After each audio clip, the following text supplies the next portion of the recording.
Hello बच्चों, आज मैं आप लोगों के साथ इंडियन इको की मैराथन क्लास लेके आया हूँ। इसमें हम सबसे पहले मैराथन क्लास में हम वन शॉट में पूरी इंडियन इको रिवाइज कर रहे हैं। सबसे पहले हम रिवाइज कर रहे हैं इंडिया चाइना पाकिस्तान का चैप्टर। ये चैप्टर 8 मार्क्स का पेपर में आता है। कितने मार्क्स का है? 8 मार्क्स का। सर इसका कैसे क्वेश्चन एक्सपेक्टेड है? इस बार एक्सपेक्टेड है 1, 4 और 3 मार्क्स का, या 1, 1, 3, 3 मार्क्स ऐसे। पिछले साल तक 4 1 मार्कर 1 4 नंबर का क्वेश्चन आता था। ठीक है, आप सब बच्चे मेरे साथ साथ रीड करेंगे। आप सबके पास 8 पेज वाले नोट्स होंगे। 8 पेज वाले नोट्स जिनके पास नहीं है वो यहाँ पे आप देख ही सकते हैं। 8 पेज वाले नोट्स में मार्क करते जाना मेरे साथ साथ, या आपकी बुकलेट में, सब बच्चों की बुकलेट में भी लगे हुए मिलेंगे 8 पेज वाले नोट्स। स्टार्ट करते हैं। देखिए, India Pakistan China have many similar development strategy. सबसे पहली स्ट्रेटेजी पढ़ो क्या है? All the 3 nation have started towards their development part at the same time. तीनों कंट्री ने सेम टाइम पे डेवलपमेंट की थी। इंडिया और पाकिस्तान को इंडिपेंडेंट कब मिली थी? 1947 में। और पीपल रिपब्लिक ऑफ चाइना कब लिखा गया था? कौन से में बना था? 1949। ये इसी क्वेश्चन के आंसर में लिखेंगे कि तीनों की डेवलपमेंट स्ट्रेटेजी क्या थी।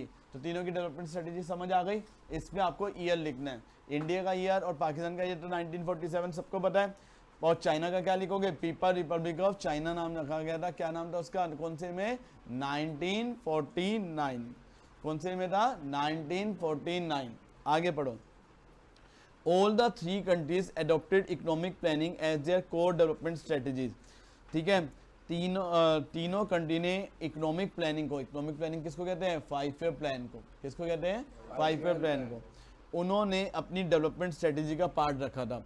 तीनों कंट्री ने ही अपनी डेवलपमेंट स्ट्रेटेजीज में किसको फोकस किया था? 5 ईयर प्लान्स को। किसको फोकस किया था? 5 ईयर प्लान्स को। यहां तक कोई दिक्कत तो नहीं है? समझ आ गया? अच्छा बच्चों, नेक्स्ट पॉइंट क्या आता है वो सुनना जरा। नेक्स्ट पॉइंट क्या आता है?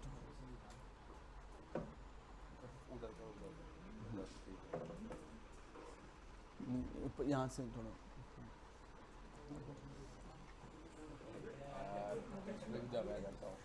हो गया, ठीक। नहीं, देखो जी भाई, ये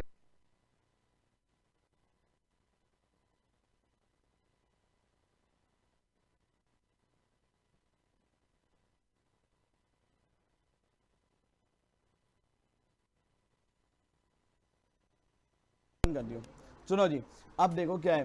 तीनों कंट्रीज ने, अच्छा अब बात करते हैं तीनों कंट्रीज ने, ये लाइन याद रखना, लाइन मार्क करते जाओ। तीनों कंट्री ने इकोनॉमिक प्लानिंग को अपनी क्या बनाया? Core development strategy. फिर तीनों को क्या लिखोगे? ईयर। बताओ, इंडिया ने फर्स्ट 5 ईयर प्लान कौन से ईयर में बनाया था? 1951। पाकिस्तान ने 1956। एक लाइन याद रखना, पाकिस्तान के 5 ईयर प्लान को क्या बोलते हैं? Medium term plan. क्या बोलते हैं? Medium term plan. क्या बोलते हैं पाकिस्तान के 5 ईयर प्लान को? Medium term plan. ठीक है जी। चाइना ने अपना फर्स्ट 5 ईयर प्लान कब बनाया था? 1953। कौन से में? 1953 में। यहां तक कोई दिक्कत तो नहीं है? हाँ जी, ओके। अब हम बात करते हैं नेक्स्ट पॉइंट की। ये दोनों पॉइंट आपको समझ आ गए? दोनों पॉइंट ओके। तीसरा, टिल 1980s तीनों कंट्रीज की क्या थी? सिमिलर ग्रोथ थी। और तीनों की क्या थी? सिमिलर पर कैपिटा इनकम थी। तीनों कंट्रीज। समझ आ गया? इस क्वेश्चन में क्या लिखोगे? जल्दी से बोलो। सर ये क्वेश्चन कैसे आएगा पेपर में? देखो, ये एनसीईआरटी का क्वेश्चन है, और जो मैंने आपको इंपॉर्टेंट क्वेश्चंस दिए हैं इंडियन इको के, इंडिया चाइना पाकिस्तान, उसका पहला क्वेश्चन यही था। पेज नंबर 29 था, जो 50 वाले नोट्स में मैंने आपको इंपॉर्टेंट क्वेश्चन दिए। उनमें देखो क्वेश्चन क्या था? India China Pakistan have travelled more than 7 decades of development path. Explain the given statement with the valid argument. कि इंडिया चाइना पाकिस्तान तीनों ने अपने डेवलपमेंट पाथ में कितने साल दिए हैं? 7 साल। कितने साल दिए हैं? 7 ईयर्स। ठीक है, उसे कमेंट करो। तो कमेंट में आप इस चीज को क्या करोगे? कमेंट करोगे। अच्छा बच्चों, पहला क्वेश्चन एनसीईआरटी का समझ आ गया। इसमें यही चीज लिखी है। बस इससे हमने एक नई चीज क्या सीखी कि इंडिया में, नोट्स के अंदर ना एक नई चीज ये दे रखी है, इंडिया में लास्ट प्लान कौन सा बना था? लास्ट इंडिया का लास्ट जो प्लान था उसका नाम क्या था? 12 5 ईयर प्लान, 2012 से 2017। ये भी लिख सकते हो। पाकिस्तान के 5 ईयर प्लान को क्या बोलते हैं? Medium term plan. क्या बोलते हैं? Medium term plan. ये तीनों पॉइंट समझ आ गए? किस क्वेश्चन में क्या लिखना? ओके हो गया? ठीक है जी। तो देखो जी, तीनों कंट्रीज ने स्टार्ट किया था अपनी डेवलपमेंट स्ट्रेटेजी सेम टाइम पे। एक तो ये लाइन लिखनी है, फिर ईयर लिख दो। फिर दूसरा क्या लिखोगे? तीनों कंट्री ने अपने डेवलपमेंट स्ट्रेटेजी में किसको फोकस किया था? इकोनॉमिक प्लानिंग को। फिर तीनों कंट्रीज की ग्रोथ रेट और पर कैपिटा इनकम 1980 तक क्या थी? सेम। ठीक है, अब आ जाओ next question, appraisal of development journey of Pakistan. अब हम पाकिस्तान के बारे में बात कर रहे हैं। देखो इस चैप्टर में दो टॉपिक है, एक पाकिस्तान और एक किसका है? चाइना। लोग कहते हैं चाइना का क्वेश्चन जरूर आता है, मैं बोलता हूँ एक चाइना से आना चाहिए तो एक पाकिस्तान से आना चाहिए, आएंगे दोनों। ठीक है, अब हम बात करते हैं किसकी जर्नी की बात कर रहे हैं? पाकिस्तान की। देखो जी, पाकिस्तान की जर्नी जो होती है, पाकिस्तान की जो जर्नी होती है वो क्या थी? सुनना जरा, इसमें क्या लिखा है वो सुनो। 1950s 1960 तक पाकिस्तान ने किसको फॉलो किया था? इंपोर्ट सब्स्टिट्यूशन पॉलिसी को। किसको फॉलो किया था? Import substitution policy. सर ये इंपोर्ट सब्स्टिट्यूशन पॉलिसी क्या होता है? जो भी हम बाहर से इंपोर्ट करते थे, क्या करते थे? इंपोर्ट। वो इंपोर्ट ना करके किससे बनाएंगे? डोमेस्टिक प्रोडक्ट से। यानी जो बाहर से इंपोर्ट कर रहे हैं वो इंपोर्ट ना करके किसको प्रमोट करेंगे? अपने डोमेस्टिक इंडस्ट्री को। तो पाकिस्तान ने 1950s और 1960s में किसको फॉलो किया था? इंपोर्ट सब्स्टिट्यूशन पॉलिसी को। किसको फॉलो किया था? Import substitution policy. किस लिए फॉलो किया था? अपनी डोमेस्टिक इंडस्ट्री को क्या करने के लिए? प्रोटेक्ट करने के लिए। अपनी डोमेस्टिक इंडस्ट्री को क्या करने के लिए? प्रोटेक्ट। किससे प्रोटेक्ट करने के लिए? फॉरेन कंपटीशन से। अपनी डोमेस्टिक इंडस्ट्री को प्रोटेक्ट करने के लिए किससे? Foreign competition. पहला ईयर याद हो गया? हाँ जी। ये क्वेश्चन 3 क्वेश्चन में लगेगा। देखो एनसीईआरटी का एक क्वेश्चन है, इंडिया और पाकिस्तान दोनों ने सिमिलर वे में अपनी जर्नी चालू की थी, तो उसमें ये वाला पॉइंट भी लिख सकते हो। इंडिया ने भी किसको फॉलो किया था? इंपोर्ट सब्स्टिट्यूशन को। पाकिस्तान, तो ये पॉइंट समझ आ गया। नेक्स्ट पॉइंट देखो जी, 1970s में पाकिस्तान में कैपिटल गुड्स इंडस्ट्री को क्या किया गया था? नेशनलाइज। नेशनलाइज का मतलब क्या होता है? गवर्नमेंट ने अपने कंट्रोल में ले लिया था, और कुछ टाइम बाद उन्होंने इसे क्या कर दिया था? D nationalise. 1980s में क्या कर दिया? D nationalise. पहले क्या किया? नेशनलाइज, और बाद में क्या कर दिया? D nationalise. मार्क करते जाना बच्चों, डी नेशनलाइज। और किसको इनकरेज किया था बताओ? पाकिस्तान ने प्राइवेट सेक्टर को। किसको इनकरेज किया था? प्राइवेट सेक्टर को। नेक्स्ट 1988 में पाकिस्तान में क्या आया? इकोनॉमिक रिफॉर्म आया, और इकोनॉमिक रिफॉर्म से हर कंट्री की ग्रोथ बढ़ी, लेकिन पाकिस्तान में इकोनॉमिक ग्रोथ क्या हो गई? कम। तो बताओ पाकिस्तान के बारे में फटाफट, पहले बोलो पाकिस्तान में सबसे पहले क्या आया था? इंपोर्ट सब्स्टिट्यूशन पॉलिसी 1950 1960s में आई थी लेट। नेक्स्ट क्या था? पाकिस्तान में और क्या था? ये क्यों लाया था import substitution policy? Domestic industry को प्रोटेक्ट करने के लिए। किसको? डोमेस्टिक इंडस्ट्री को प्रोटेक्ट करने के लिए। नेक्स्ट चीज बच्चों, पाकिस्तान ने 1970s में अपनी कैपिटल गुड्स इंडस्ट्री को क्या किया था? नेशनलाइज, और बाद में क्या किया? D nationalise. पहले नेशनलाइज, फिर क्या किया? D nationalise. फिर पाकिस्तान ने क्या किया था? किसको ये डी नेशनलाइज क्यों किया था? ताकि प्राइवेट सेक्टर को क्या किया जाए? इनकरेज। फिर 1988 में पाकिस्तान में क्या आया? इकोनॉमिक रिफॉर्म, लेकिन उसकी इकोनॉमिक ग्रोथ क्या हो गई? डिक्लाइन। इसमें एक चीज और लिख सकते हो, पाकिस्तान में क्या आया था? ग्रीन रेवोल्यूशन भी आया था। क्या आया था? यहाँ तक क्लियर है? अब नेक्स्ट क्वेश्चन, ये बहुत बार पेपर में आया है, लास्ट ईयर कंपार्टमेंट का पेपर का भी क्वेश्चन है ये वाला, और ये 2 बार कंपार्टमेंट में आ चुका है। क्वेश्चन क्या था? Reason for the slow down of economic growth and re-emergence of poverty in Pakistan economy. कहता है पाकिस्तान में इकोनॉमिक ग्रोथ डाउन होने का और री एमरजेंस ऑफ पॉवर्टी होने का क्या रीजन है? तो पढ़ो जी, पहला रीजन क्या था? वोलेटाइल। वोलेटाइल को क्या बोलते हैं? फ्लक्चुएटिंग। क्या वर्ड है? फ्लक्चुएटिंग। क्या था? Volatile performance. क्या वर्ड लिखा है? Volatile performance. किस चीज की वोलेटाइल परफॉर्मेंस? सुनो बताओ, वोलेटाइल परफॉर्मेंस किसकी? एग्रीकल्चर सेक्टर की। इसमें थोड़ा और डिटेल में लिखना हो तो एग्रीकल्चर सेक्टर पाकिस्तान के किस पे बेस्ड था? गुड हार्वेस्ट पे। किस पे बेस्ड था? ये पिछले साल सीयूटी का भी क्वेश्चन है, यानी वहां पे यानी इरिगेशन सब पे फोकस नहीं, वो किस पे बेस्ड था? गुड हार्वेस्ट पे बेस्ड था। जिसकी वजह से अगर बारिश कम होती थी तो उनका एग्रीकल्चर क्या होता था, डाउन होता था। उस टाइम पे उनका एग्रीकल्चर क्या हो गया था, डाउन हो गया था। तो एग्रीकल्चर की परफॉर्मेंस क्या थी, वोलेटाइल। वो किस पे बेस्ड था, गुड हार्वेस्ट पे। लिख लो, जो चीज़ें यहाँ नहीं लिखी लिखते जाओ, तभी बोल रहा हूँ पेन पेन से यहाँ लिख लो। वो किस पे बेस्ड था, गुड हार्वेस्ट पे। नेक्स्ट पढ़ो जी, over dependence on remittance and foreign loan. Pakistan सबसे ज़्यादा किस पे डिपेंडेंट था, फॉरेन लोन पे और फॉरेन एड पे, रेमिटेंसेस पे। किससे मिलती थी रेमिटेंस पाकिस्तान को, वेस्टर्न नेशन से। और जो पाकिस्तानी वर्कर्स, ये वर्ड याद रखना, जो पाकिस्तानी वर्कर्स कहाँ पे काम करते हैं, बाहर, उनसे क्या आती थी, उन्हें रेमिटेंस, वो उस पर डिपेंडेंट थी। तीसरा, पॉलिटिकल इंस्टेबिलिटी। क्या थी, पॉलिटिकल इंस्टेबिलिटी। ये 3 पॉइंट्स है, 3 पॉइंट लिख देना, इनफ है। समझ आ गया, कोई दिक्कत तो नहीं है। एनसीईआरटी का कितने क्वेश्चन हो गए, 3, यहाँ तक ओके। अब आओ, अब एक पे यहाँ पे चाइना की जर्नी चालू हो रही है। चाइना की जर्नी से पहले एक क्वेश्चन और, ये आपको 100 वाले नोट्स तो आप सबके पास है ही ना, उसमें एक क्वेश्चन और दिया हुआ है। ये क्वेश्चन क्या दिया हुआ है उसे देखना।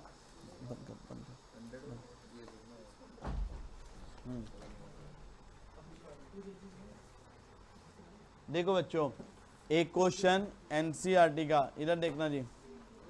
देखो आप लोगों को बताऊं, पाकिस्तान का टॉपिक समझ आ गया। एनसीईआरटी में ना एक क्वेश्चन और दिया हुआ है, पाकिस्तान की ही बात कर रहा हूँ, वो भी क्योंकि मैं आपको 8 पेज के अंदर ही ना जो चीज़ वहाँ नहीं है साथ साथ बताता जा रहा हूँ ताकि आपको दिक्कत ना हो। देखो ये आपने ऑलरेडी कर लिया, लेकिन क्वेश्चन अगर आ जाए तो आप लिख नहीं पाते, इसलिए बता रहा हूँ। देखो एक क्वेश्चन है कि इंडिया और पाकिस्तान दोनों की डेवलपमेंट स्ट्रेटेजी सेम थी, सही है गलत है, सही है। क्या लिखोगे, इंडिया पाकिस्तान की डेवलपमेंट स्ट्रेटेजी सेम थी। क्यों सेम थी, पहला रीजन पेज 184 100 वाले में है, लेकिन आप निकालो मत, आप सुन लो। दोनों कंट्री ने, इंडिया ने और पाकिस्तान ने कौन सा सिस्टम फॉलो किया था, मिक्स इकोनॉमी। कौन सा सिस्टम फॉलो किया था, मिक्स इकोनॉमी। अच्छा, मिक्स इकोनॉमी कौन सा होता है, जहां पब्लिक और प्राइवेट सेक्टर मिलकर क्या करते हैं, काम। जहां पब्लिक और प्राइवेट सेक्टर मिलकर क्या करते हैं, काम। तो पहला पॉइंट याद रखो, ये मैं कहां से पढ़ा रहा हूं, आप सबके पास 100 वाले नोट्स है, उसका 184 नंबर पेज जो है, कौन सा है, 184, ठीक है जी। तो देखो बच्चों, देखो दोनों कंट्री ने, हाँ जी, दोनों कंट्री ने क्या फॉलो किया था, मिक्स इकोनॉमिक सिस्टम। अच्छा, दोनों कंट्री ने किसको फॉलो किया था, 5 ईयर प्लान्स को। किसको फॉलो किया था, 5 ईयर प्लान, ठीक है। तीसरा, दोनों कंट्री ने कौन से सिस्टम को फॉलो किया था, इंपोर्ट सब्स्टिट्यूशन को। किसको फॉलो किया था, इंपोर्ट सब्स्टिट्यूशन। और दोनों कंट्रीज ने ज्यादा से ज्यादा पैसा लगाया था पब्लिक सेक्टर में, पब्लिक एक्सपेंडिचर में, ताकि सोशल वेलफेयर बढ़ पाए। तो 4 पॉइंट समझ आ गए। पहला, दोनों कंट्री में क्या थी, मिक्स इकोनॉमी। दूसरा, दोनों ने क्या किया, इंपोर्ट सब्स्टिट्यूशन पॉलिसी। तीसरा, 5 ईयर प्लान लेके आए थे तीनों कंट्री। यहां तक कोई दिक्कत तो नहीं है, समझ आ गया, हाँ ओके। और दोनों कंट्री ने कहा, दोनों कंट्री, यहाँ इंडिया पाकिस्तान की बात हो रही, दोनों कंट्री ने कहाँ पैसा लगाया था, पब्लिक एक्सपेंडिचर में, सोशल वेलफेयर के लिए। यहाँ तक ओके, समझ आ गया, हाँ जी, कोई दिक्कत तो नहीं है। अगर आपको कोई 8 पेज के नोट्स में कुछ लगता है कमी पेशी या कम है, तो आप आगे जो 35 पेज है वहाँ से देख सकते हैं, हेल्प ले सकते हैं। आगे देखिए बच्चों, अब आता है चाइना। किसकी बात हो रही है, चाइना। हाँ जी, चाइना के ईयर सबसे पहले याद करो। 1949 में चाइना को क्या नाम दिया गया था, पीपल रिपब्लिक ऑफ चाइना। क्या नाम दिया गया था, पीपल रिपब्लिक ऑफ चाइना। 1953 में चाइना में क्या आया था, फर्स्ट 5 ईयर प्लान। 1950 में जीएलएफ, मार्क करो, जीएलएफ इंपॉर्टेंट है, यहाँ हल्का सा लिखा है, मैं अभी डिटेल पढ़ा रहा हूँ। जीएलएफ मार्क करो, क्या है, इंपॉर्टेंट है। जीएलएफ क्या है, इंपॉर्टेंट, ठीक है जी। जीएलएफ एक बार सुन लो, जीएलएफ नहीं हो पाएगा अगर ऐसे। जीएलएफ की फुल फॉर्म क्या होती है, ग्रेट लीप फॉरवर्ड कैंपेन। क्या वर्ड है, great leap forward campaign.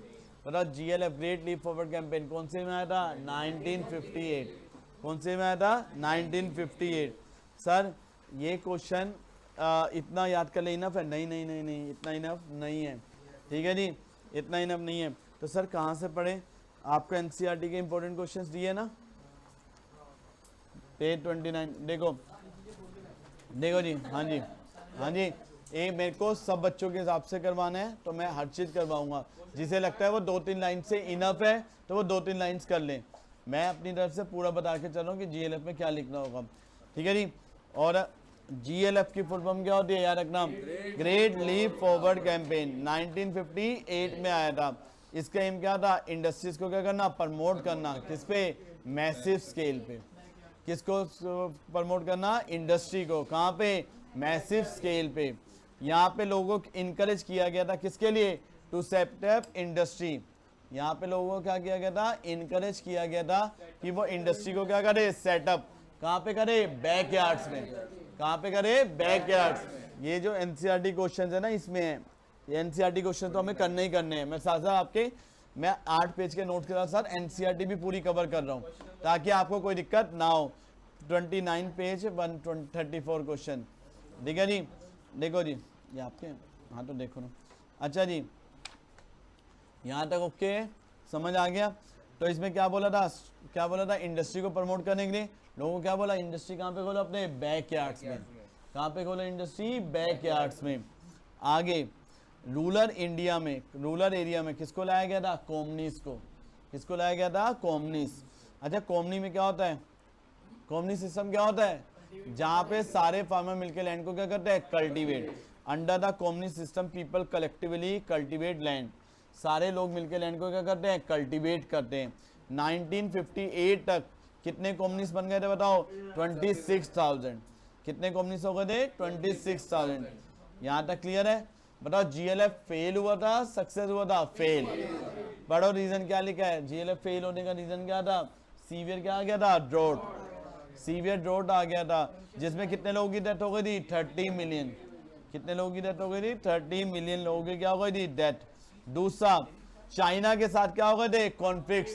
China के साथ क्या हो गए थे, रशिया के कॉन्फ्लिक्ट्स के। चाइना के साथ किसके कॉन्फ्लिक्ट हो गए थे, रशिया के। तो उन्होंने अपने सारे प्रोफेशनल्स को चाइना से क्या किया था, वापस बुला लिया था। तो उनका इंडस्ट्रियल प्रोसेस क्या हो गया था, रुक गया था। उनका इंडस्ट्रियल प्रोसेस क्या हो गया था, रुक गया था। समझ आ गया GLF। ये मैंने डिटेल में पढ़ाया है। किस में पढ़ाया है, डिटेल में। तो मैं डिटेल में याद करना, याद हो गया। बताओ GLF कैंपेन समझ आ गया, कौन से में आया था, 1958। फर्स्ट 5 ईयर में, सेकंड में। इसमें किसको प्रमोट किया था, इंडस्ट्रियलाइजेशन को। किसको बोला था, इंडस्ट्री को क्या करने के लिए बोला गया था, प्रमोट। कहाँ पे बोला था, इंडस्ट्री बैकयार्ड्स में। और कॉमनी सिस्टम को लाए थे, जहाँ पे सारे फार्म मिलकर लैंड को क्या करेंगे, कल्टीवेट। चाइना में कितने कॉमनीस बन गए थे, 26,000 कॉमनीस बन गए थे। लेकिन ये सक्सेस हुआ था, फेल हो गया था, फेल। क्यों, चाइना में सीवियर क्या आ गया था, ड्रॉट, जिसमें कितने लोगों की डेथ हो गई थी, 30 मिलियन। और चाइना की रशिया के साथ क्या हो गई थी, कॉन्फ्लिक्ट। सारे प्रोफेशनल क्या बुला दे रहा, वापिस। अब देखो, अब 2 लाइनें पढ़ो, अब आपको क्लियर है। देखो 2 लाइनें, अब पढ़ो जी। GLF Great leap forward campaign was initiated aimed at industrialising the country on a massive scale. Massive scale पे किसको प्रमोट किया था, इंडस्ट्री को। आ सीवियर ड्रॉट, क्या वर्ड लिखा है, सीवियर ड्रॉट कोस्ट, ठीक है, हैवक इन चाइना, किलिंग कितने लोगों की डेथ हो गई थी, 30 मिलियन लोगों की। कितने की थी, 30 मिलियन। ये वर्ड याद रखना, कितने लोगों की डेथ हुई थी, 30 मिलियन। अच्छा, अब आओ नेक्स्ट। 1965 में, कौन से में, 1965 में चाइना में क्या आया था, ग्रेट पॉलिटियन कल्चर रेवोल्यूशन। क्या आया था, ग्रेट पॉलिटियन कल्चर रेवोल्यूशन। कब आया था, 1966 से 76। अच्छा, इसमें क्या था, इस प्रोग्राम में, हाँ, इस प्रोग्राम में क्या था, स्टूडेंट एंड प्रोफेशनल। लिख लो, क्या था, student and professional learn and work from the country side. लिख लो, क्या था इसमें, student and professional learn and work from the country side.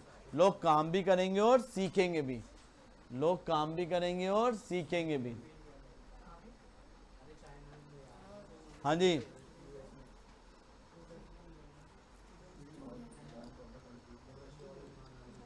हाँ जी, यहाँ तक क्लियर है। हाँ जी, यहाँ तक क्लियर है। जल्दी से बोलो, क्या था, क्या वर्ड था, ग्रेट पॉलिटियन कल्चर रेवोल्यूशन। क्या वर्ड था, ग्रेट पॉलिटियन कल्चर रेवोल्यूशन। ठीक है, इसमें क्या बोला था कि स्टूडेंट एंड प्रोफेशनल लर्न भी करेंगे और वर्क भी करेंगे फ्रॉम द कंट्री साइड। काम करेंगे भी और काम सीखेंगे भी। यहाँ तक क्लियर हो गया, पक्का। अब आ जाओ next present day fast industrial growth in China can be tracked back to the reform introduce in 1978। क्या चाइना में जो इतनी बढ़िया प्रोग्रेस हुई वो जो उन्होंने इकोनॉमिक रिफॉर्म लेके आए थे 1978 में उसकी वजह से हुई? नहीं, उससे पहले भी चाइना की जो स्ट्रेटेजी थी प्री इकोनॉमिक रिफॉर्म वो बहुत सॉलिड थी। पढ़ो आंसर कैसे लिखोगे। China introduce reform in phases. China ने रिफॉर्म एक साथ नहीं इंट्रोड्यूस किया, किसमें किए? फेजेस में। बताओ जी, इनिशियल फेज में, कौन से फेज में? इनिशियल फेज में चाइना में रिफॉर्म किसमें आया था? एग्रीकल्चर, फॉरेन ट्रेड और इन्वेस्टमेंट में। किसमें आया था? एग्रीकल्चर, फॉरेन ट्रेड और इन्वेस्टमेंट। लेटर फेज में चाइना में जो आया था वो किस चीज में आया था रिफॉर्म? बताओ। इंडस्ट्री में। किसमें आया था? इंडस्ट्री। ये तो यहाँ लिखा है। अब उसमें आया क्या था वो भी सुनो। इनिशियल फेज में क्या था? हमने सुनो कॉम्युनिस्ट सिस्टम पढ़ा था हमने कॉम्युनिस्ट सिस्टम में हमने क्या पढ़ा था? सारे वर्कर मिलकर लैंड को क्या करेंगे? कल्टीवेट। सारे वर्कर मिलकर लैंड को क्या करेंगे? कल्टीवेट। यही बोला था।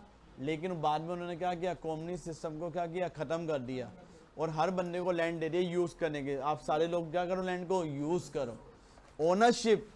ओनरशिप अपने पास रखी। ओनरशिप अपने पास।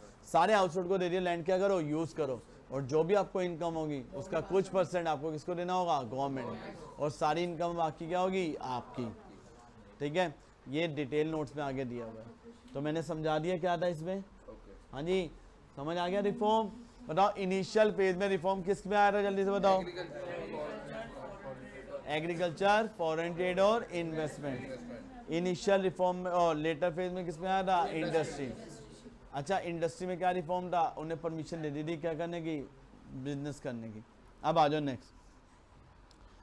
ड्यूअल प्राइसिंग क्या बढ़ाता है? Dual pricing. अच्छा, ड्यूअल प्राइसिंग का मतलब क्या होता है? देखो, चाइना ने रिफॉर्म किस में किया? एग्रीकल्चर में और इंडस्ट्री में। चाइना ने कहा इन दोनों चीज़ों का प्राइस हम खुद डिसाइड करेंगे। इन दोनों चीज़ों का प्राइस क्या करेंगे? हम खुद डिसाइड। तो ड्यूअल प्राइसिंग का मतलब क्या होता है? Fixing the price in two way. Farmer और इंडस्ट्रियल यूनिट का प्राइस कौन डिसाइड करेगी? गवर्नमेंट। बाय एंड सेल करेंगे हम फिक्स क्वांटिटी का इनपुट और आउटपुट। जो भी प्राइस कौन डिसाइड करेगी? गवर्नमेंट। जो भी प्राइस कौन डिसाइड करेगी? गवर्नमेंट। और बाकी चीज़ों का प्राइस कौन डिसाइड करेगी? मार्केट। तो ड्यूअल प्राइसिंग समझ आ गया। इंडस्ट्री का, एग्रीकल्चर का प्राइस कौन डिसाइड करेगी? गवर्नमेंट। और बाकी चीज़ों को कौन डिसाइड करेगी? मार्केट। इसे ड्यूअल प्राइस बोला। In order to attract foreign investment, China ने क्या खोला? Foreign investment. ये मार्क कर लो, पिछले साल भी आया। बस यही लाइन लिखी थी 3 नंबर में मार्किंग सी में भी। फॉरेन इन्वेस्टमेंट और फॉरेन टेक्नोलॉजी को प्रमोट करने के लिए, गुड्स कैपिटल को, चाइना ने क्या किया था? स्पेशल इकोनॉमिक जोन को क्या किया था? सेटअप। किसको सेटअप किया था? Special economic zone. यहां तक क्लियर है? समझ आ गया। नेक्स्ट क्वेश्चन देखो। Why did China introduce structure reform in 1978? China में स्ट्रक्चर रिफॉर्म 1978 में ही क्यों आया? चाइना में जो रिफॉर्म है वो 1978 में ही क्यों आया? ठीक है, तो रीजन पढ़ो क्यों आया। पढ़ो। जो न्यू लीडरशिप चाइना में आई थी वो हैप्पी नहीं थी with the slow process of growth and lack of moderation. China में ना पहले मॉइस्ट गवर्नमेंट होती थी, जैसा अभी पता है कम्युनिस्ट पार्टी है, पहले मॉइस्ट पार्टी होती। तो चाइना में जब नई सरकार बनी थी, ठीक है, तो माओ जेडोंग ने उनकी पार्टी आई थी, माओ जेडोंग की जो पार्टी है उसके बाद नई पार्टी बनी थी, तो चाइना की ग्रोथ से खुश नहीं थे, तो इसीलिए मॉइस्ट रूल की, तो उन्होंने क्या किया था? इकोनॉमिक रिफॉर्म को लेके आए। ठीक है, उन्होंने देखा चाइना में क्या था? डिसेंट्रलाइजेशन, सब कुछ क्या था? सेल्फ सफिशिएंसी, दूसरे कंट्री पे डिपेंडेंट नहीं है। और चाइना में फॉरेन टेक्नोलॉजी क्या थी? बहुत कम थी। फॉरेन कैपिटल बहुत क्या थी? कम थी। फॉरेन गुड्स बहुत कम थे, फेल थे उसका। तो इसलिए चाइना में क्या लाएगा? Economic reform. तो बताओ 2 रीजन चाइना में इकोनॉमिक रिफॉर्म क्यों आए थे? क्योंकि चाइना की न्यू पार्टी चाइना की ग्रोथ से खुश नहीं थी, was not happy with the growth of progress of the China growth. Second reason क्या था? मॉडर्नाइजेशन नहीं थी, लैक ऑफ मॉडर्नाइजेशन था चाइना में। नेक्स्ट पॉइंट क्या था? चाइना में क्यों लाया गया? बताओ, चाइना में क्यों लाया गया था रिफॉर्म? ताकि चाइना में क्या हो? सेल्फ सफिशिएंसी नहीं है, चाइना के अंदर फॉरेन टेक्नोलॉजी नहीं है, तो उनको क्या किया जाए? प्रमोट किया जाए। क्या किया जाए? प्रमोट। आगे पढ़ो। India, Pakistan, China have travelled 7 decades of development path with very result. सही है गलत है? सही है। तो पहले इसमें सबके ईयर लिखोगे जो मैंने ऊपर पढ़ाए हैं, फिर उसके बाद लिखोगे। अब देखो ये पहला टेबल बेस्ड क्वेश्चन क्या है? पहला, सर ये वाला डाटा याद करना है, जितना 8 पेज में डाटा है वो याद करना है, जितना 8 पेज में डाटा है यानी ये इतना जो दिया हुआ है ये याद करना है। तो पढ़ो जी मेरे साथ साथ। इंडिया की ग्रोथ 5.7% से कितनी हुई? 7.3। इंडिया की ग्रोथ कितनी हुई? 5.3 से कितनी हो गई? 7.3। बताओ बड़ी कम हुई? वही 5.7 से कितनी हो गई? 7.3। China during the 1980 to 2018 India की ग्रोथ बढ़ी है कम हुई है? बढ़ी है। Infrastructure lacking more than 20%। अभी भी हमारी पॉपुलेशन क्या है? Below poverty line. हमारे पास इतना अभी इंफ्रास्ट्रक्चर अच्छा नहीं है। आगे पढ़ो। पाकिस्तान की ग्रोथ डिक्लाइन हुई है। पाकिस्तान की ग्रोथ क्या हुई है? डिक्लाइन। लास्ट 5 ईयर में पाकिस्तान की इकोनॉमी की क्या हुई है? थोड़ी रिकवरी, लेकिन फिर भी उनकी ग्रोथ क्या हुई है? डाउन हुई है। क्या हुई है? डाउन। चाइना में सबसे ज़्यादा रैपिड ग्रोथ हुई है इकोनॉमिक डेवलपमेंट की। चाइना में डबल डिजिट ग्रोथ हुई है। कितनी? Double digit. लास्ट में लिखिए, पढ़ो। अब ढंग से पढ़ना भाई। चाइना में रिफॉर्म आने से पहले ही इंफ्रास्ट्रक्चर वहाँ किस में डेवलप था? एजुकेशन और हेल्थ। फिर चाइना ने किसको इंट्रोड्यूस किया? लैंड रिफॉर्म को। लैंड रिफॉर्म का मतलब सबको इक्वल लैंड बांटा। चाइना ने कॉम्युनिस्ट सिस्टम का जो कंसेप्ट है उसे क्या कर दिया? खत्म कर दिया। उसने क्या बोला? हर इंडिविजुअल को अलाउड किया कि जितनी भी इनकम होगी लैंड से वो सारी इनकम उसकी, बस उसे क्या देना पड़ेगा? टैक्स। मैंने बताया था कॉम्युनिस्ट सिस्टम में क्या था? सारे फार्मर मिलकर लैंड को क्या करते थे? कल्टीवेट। उन्होंने उस सिस्टम को हटा दिया और हर फार्मर को लैंड दे दिया क्या करने के लिए? यूज करने के लिए।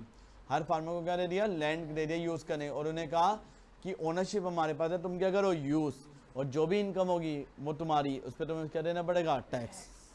चाइना में जो लॉन्ग एग्जिस्टेंस डिसेंट्रलाइज्ड प्लानिंग थी उसे भी क्या किया गया? Change. When many developed countries 5% की भी ग्रोथ नहीं कर पा रहे, चाइना ने उस टाइम पे अपनी कंट्री कितनी ग्रोथ की थी? Double digit growth. कितनी ग्रोथ की थी? Double digit growth during 1980s। यहाँ तक क्लियर है? यहाँ तक समझ आ गया? आपके पता कितना टेबल वाला क्वेश्चन हो गया आपका? एक तो टेबल वाला क्वेश्चन हो गया। ये एनसीईआरटी का क्वेश्चन है। एनसीईआरटी का आपका एक क्वेश्चन तैयार हो, यानी ऑलमोस्ट क्वेश्चन कवर हो रहे हैं। नेक्स्ट पढ़ो जी।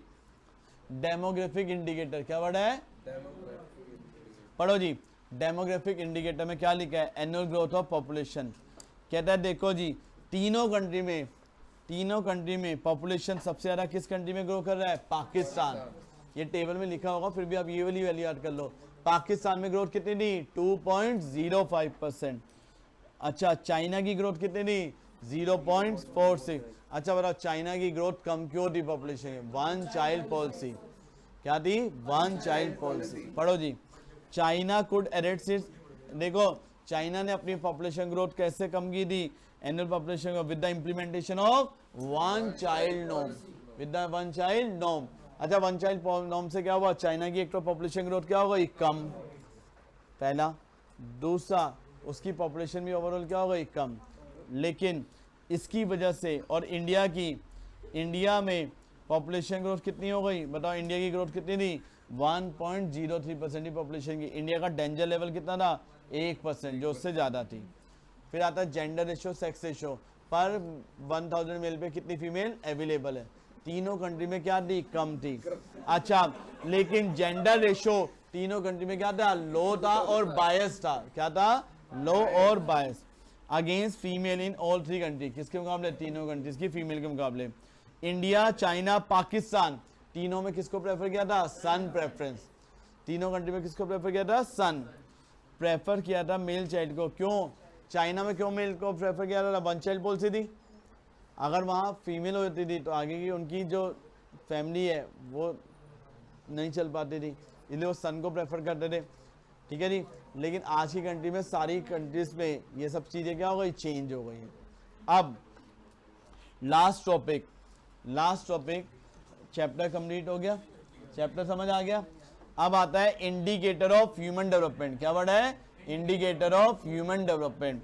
अच्छा, ह्यूमन डेवलपमेंट के इंडिकेटर्स की बात करते हैं। इंडिया, हाँ किसकी बात कर रहे हैं? इंडिया। बताओ, ये वाला डाटा याद करना है, जितना यहां लिखा है वही डाटा याद करना है। इंडिया में कितनी ग्रोथ थी बताओ? इंडिया कौन से नंबर पे है पहले ये बताओ? 130 और चाइना 87, पाकिस्तान 154।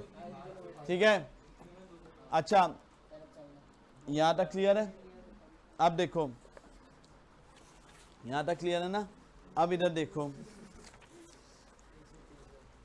टेबल एक्चुअल में देखो ये है इंडिया के कितने, देखो इंडिया की वैल्यू कितनी थी? 6645। कितनी थी इंडिया की वैल्यू? 6645। ठीक है जी,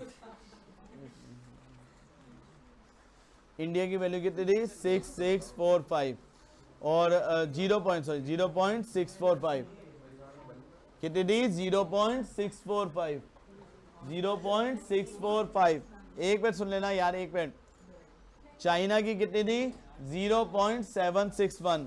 पाकिस्तान की 0.557। याद रखना एचडीआई की जो वैल्यू होती है, एचडीआई की क्या होती है जो वैल्यू, वो किसके बीच में होती है? 0 से 1 के बीच में। किसके बीच में होती है? 0 से 1 के। जिस कंट्री की वैल्यू ज्यादा है, हाँ जिस कंट्री की वैल्यू ज्यादा है यानी उसकी कंट्री की ग्रोथ ज्यादा है कम है? ज्यादा। जिस कंट्री की वैल्यू कम है उस कंपनी की कंट्री की ग्रोथ क्या है? कम। ओके हाँ जी, क्लियर है? क्लियर है ना? तो देखो जी इंडिया 130 नंबर पे है, चाइना कितने पे है? 87 और पाकिस्तान 154। अच्छा इसमें हम कौन कौन से इंडिकेटर देखते हैं? एक इनकम और एक क्या?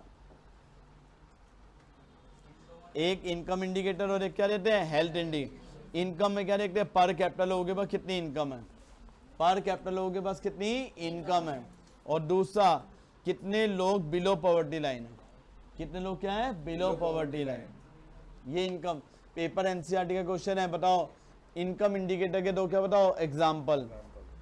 तो ये दो एग्जांपल हो जाएंगे। इनकम इंडिकेटर में क्या क्या देखते हैं बताओ? पर कैपिटा इनकम और कितने लोग बिलो पॉवर्टी लाइन। फिर क्या आता है? Health indicator. हेल्थ में क्या देखते हैं? Life expectancy. क्या देखते हैं? Infant mortality rate, maternal mortality rate और कितने लोगों को बेसिक क्या मिल रही है? एम्यूनिटीज। यहां तक क्लियर है? इन सब में चाइना किससे अच्छा है? इंडिया से। अब आ जाओ,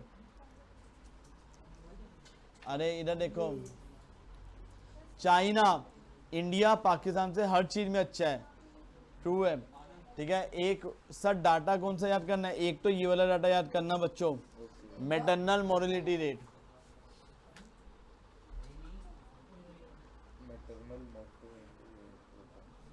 अच्छा लास्ट टॉपिक लिबर्टी इंडिकेटर। क्या वर्ड है? Liberty indicator. लिबर्टी इंडिकेटर इस साल के सैंपल पेपर में भी है, 3 नंबर का क्वेश्चन।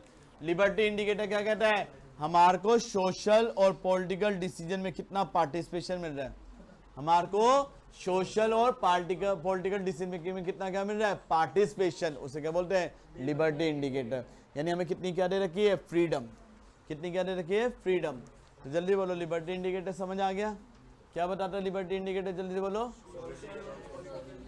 सोशल और पॉलिटिकल डिसीजन मेकिंग में हमें कितना क्या मिल रहा है? पार्टिसिपेशन। उसे क्या बोलते हैं? Liberty indicator. इसके एग्जांपल पूछते हैं, तो एग्जांपल में देखो हमारे को कितने राइट्स दिए गए हैं, सिटीजन को कितने क्या दिए गए हैं? राइट्स। कॉन्स्टिट्यूशन ने कितने राइट दिए हैं और जुडिशरी ने हमें कितनी पावर दी है, वो क्या होगा? Liberty indicator.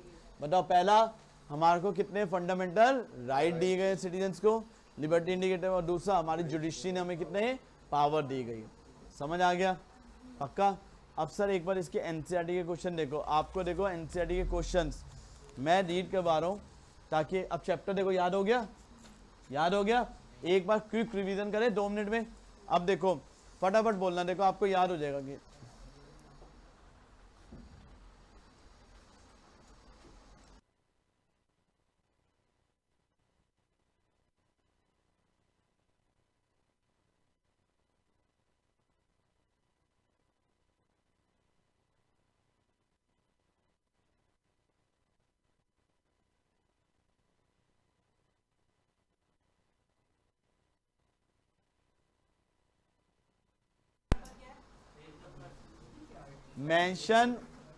Mention some example of regional and economic grouping. ठीक है, आप लोग सिर्फ इधर देखें, इधर देख लें, ये मेरी इंडियन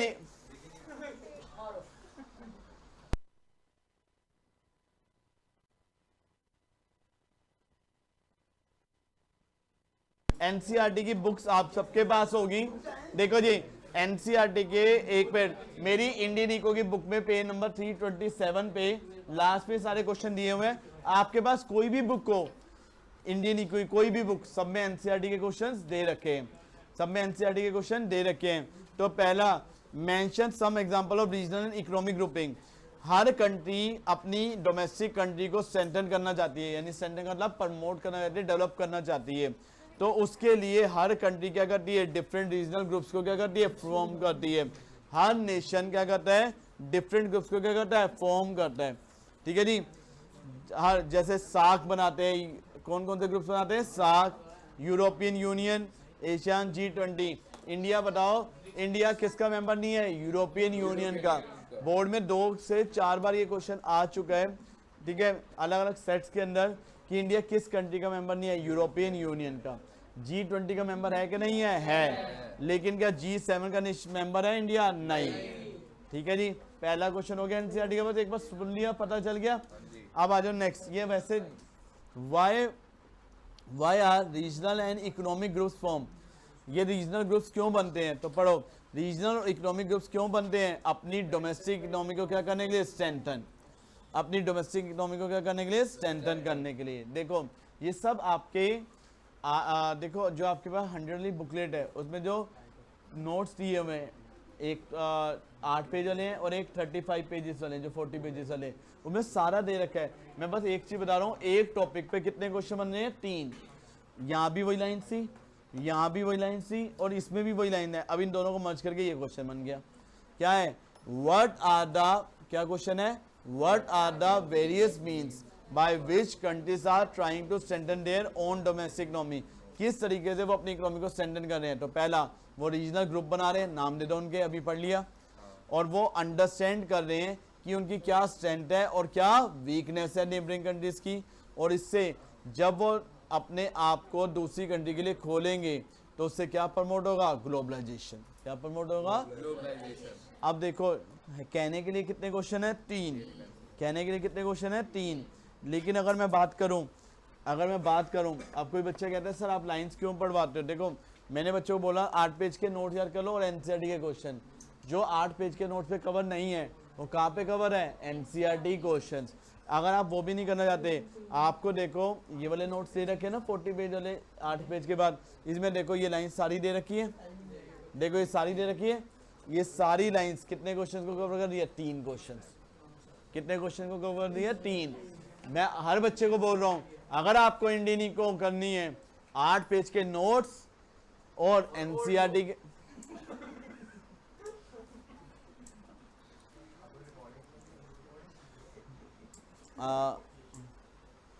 यहां तक क्लियर है बच्चों, ठीक है जी। तो ये ले 3 क्वेश्चन होगा, इसके बाद के सारे क्वेश्चन मैंने आपको करवा दिए एनसीईआरटी के। अब एनसीईआरटी के सारे क्वेश्चन आपके ऑलमोस्ट कवर हो गए। अब बस एक क्वेश्चन डेमोग्राफिक इंडिकेटर वाला, ये भी मैंने आपको करवा दिया। देखो, 1 चाइल्ड, चलो मैं बार बार बोल रहा हूँ, मैंने आपको 8 पेज से रीड करवा दिया। अब बस आप एक काम करना, एनसीईआरटी के क्वेश्चन कर लेना, आपके 8 के 8 नंबर पक्के, ये ध्यान रखना, 8 के 8 नंबर पक्के, ठीक है, 8 के। अच्छा, ये आप पढ़ लेना प्लीज, मैं रिक्वेस्ट करूंगा सब बच्चों से, ये पढ़ लेना। अच्छा, एक ये देखो, आपको ये बताना, ये एक क्वेश्चन है, 1 चाइल्ड नॉर्म कौन सी कंट्री में आया था, लो फर्टिलिटी रेट किस कंट्री में था, China.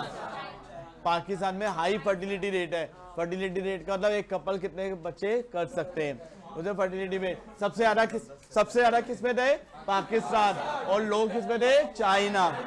High degree of urbanization, सबसे ज्यादा लोग शहरों में कौन सी कंट्री में रहते हैं, चाइना में। अच्छा, मिक्स इकोनॉमी किसमें है, इंडिया पर। Very by high fertility, large population. अब देखो ये वाला जो क्वेश्चन है लार्ज पॉपुलेशन वाला, अब ये पूछ आगे, हाई डेंसिटी ऑफ, अच्छा डेंसिटी का मतलब क्या होता है, 1 पर स्क्वायर किलोमीटर कितने लोग रहते हैं।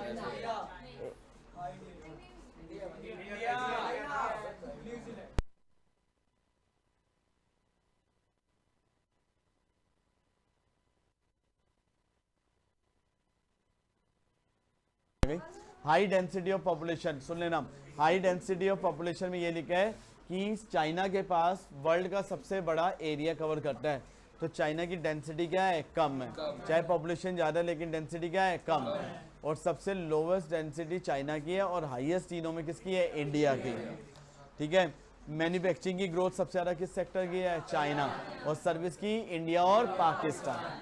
ठीक है, यहाँ तक क्लियर है, ये पूरा ओके। मैं बार बार बोल रहा हूँ, हर बच्चे से बोलूँगा, रिक्वेस्ट कर रहा हूँ एनसीईआरटी के क्वेश्चंस कर लेना। पहला चैप्टर हो गया, ठीक है जी। चलो एक मिनट, मैं एक एक बेटे आ रहा हूँ।